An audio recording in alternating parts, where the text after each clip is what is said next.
Biologia, módulo 2. Módulo 2, unidade 1. A biodiversidade e os desafios da classificação biológica. Corresponde esse assunto à avaliação 5. Tema 1.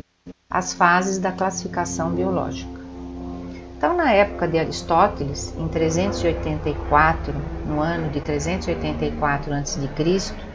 a 322 a.C., esse filósofo da Grécia Antiga propôs agrupar as plantas utilizando como critério de classificação o tamanho delas. Então, ervas, arbustos e árvores foram separados em grupos diferentes, porque tinham tamanhos diferentes. Nos animais, a classificação seria em aquáticos, aéreos e terrestres. Então, como deixar na mesma classificação esses animais dos que voam, aves e moscas? Os dois entrariam no mesmo grupo? Aves e moscas seriam animais iguais só porque voam? Então, no século XVII, na Europa, teve o sistema que a gente considera até hoje um dos sistemas bons na classificação. Isso aconteceu em 1707, que ele nasceu, e o Linneu morreu em 1778. Em 1735, ele utilizou como critério de classificação as características estruturais anatômicas, como a forma e a divisão do corpo, a distribuição dos membros, a posição dos órgãos internos, e na planta ele analisou o formato das flores e dos frutos. Esse processo de classificação foi chamado de taxonomia, que é o estudo em que ele foi distribuindo os seres vivos em vários grupos. Então, a categoria taxonômica de Linneu é a espécie. Então, o que é a espécie? Então, são os indivíduos, animais ou vegetais, que conseguem se cruzar em condições naturais e produzir descendentes férteis. Isso só acontece na reprodução sexuada, onde eu vou ter a parte masculina, o gameta masculino e o gameta feminino. Na reprodução sexuada, ocorre a união dessas duas células, dos gametas masculino com o gameta feminino. Então, eu posso pegar essa taxonomia de Linneu, considerando a espécie só na reprodução sexuada. Porque na reprodução assexuada, então nessa reprodução sexuada vai envolver sexos, o masculino e o feminino. Nessa reprodução assexuada não envolve a sexualidade, não existe o masculino e o feminino. O indivíduo vai gerar descendentes idênticos a ele. Então não existe bactéria macho e bactéria fêmea. Uma bactéria vai originar bactérias iguais a ela. O mesmo caso acontece com a ameba. Então existem seres vivos que se reproduzem assexuadamente, originando indivíduos iguais a ele. A Linneu propôs nessa classificação uma nomenclatura, um nome para ser dado aos seres vivos, que ficou chamando-se de nomenclatura binominal, ou seja, os seres vivos iam ter dois nomes, um que seria o gênero e o outro a espécie. Então isso ele propôs em 1758. Ele propôs essa forma de escrever o nome de qualquer ser vivo e tinha que ser em latim. Então, todo ser vivo que é descoberto até hoje, o nome é dado em latim e tem que ser colocado o gênero e a espécie desse ser vivo, como por exemplo, o gato. O nome científico dele é em latim e o gênero é Felis e a espécie é Catus. O ser humano, o nome é em latim e o gênero é Homo e a espécie Sapiens. Sempre para se escrever o nome do ser vivo, ele tem que ser nessa letra, se você for digitar, nessa letra deitadinha, que é a letra itálica. Se você estiver escrevendo à mão, você escreve e passa um traço embaixo. Classificação dos seres vivos ficou em 5 reinos, foram agrupados em 5 reinos diferentes.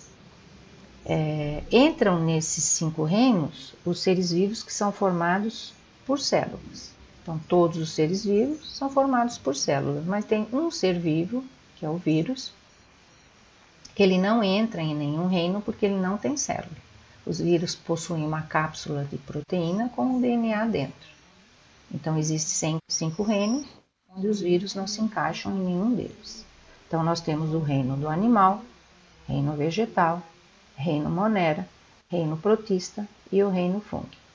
Todos esses seres vivos, são formados por células, com exceção dos vírus que não possuem células. Vamos começar com o reino monera.